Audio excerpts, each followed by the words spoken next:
ছাত্রছাত্রীরা, এই নোটিফিকেশনটি এসেছে আমাদের ত্রিপুরা সরকারের ডাইরেক্টরেট অফ সেকেন্ডারি এডুকেশনের পক্ষ থেকে।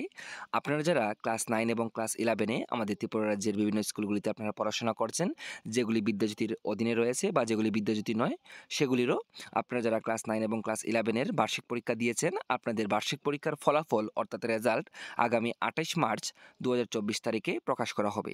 এখানে দেখতে পাচ্ছেন বলে দেওয়া হয়েছে যে যেগুলি বিদ্যাজ্যোতি রয়েছে বা বিদ্যাজ্যোতি নাও রয়েছে, সবগুলির অর্থাৎ ত্রিপুরা রাজ্যে যারা আপনারা ক্লাস 9 এবং ক্লাস 11-এ আপনারা পরীক্ষা দিয়েছেন, তো সবগুলি আপনাদের পরীক্ষার ফলাফল আগামী মার্চ মাসের 28 তারিখে কিন্তু প্রকাশ করা হবে।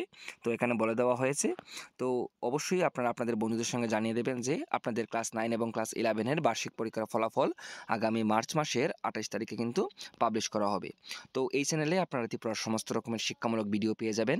আপনারা যারা আমাকে এখনও ইনস্টাগ্রামে ফলো করেন, আপনারা ফলো করে রাখতে পারেন। তাছাড়া আমাদের ফেসবুক পেজ এবং আপনারা আমাদের টেলিগ্রাম চ্যানেলে যুক্ত হয়ে যেতে পারেন। সেখানে খুব তাড়াতাড়ি সব ইনফরমেশন আপনারা পেয়ে যাবেন। সবাই ভালো থাকবেন, সুস্থ থাকবেন।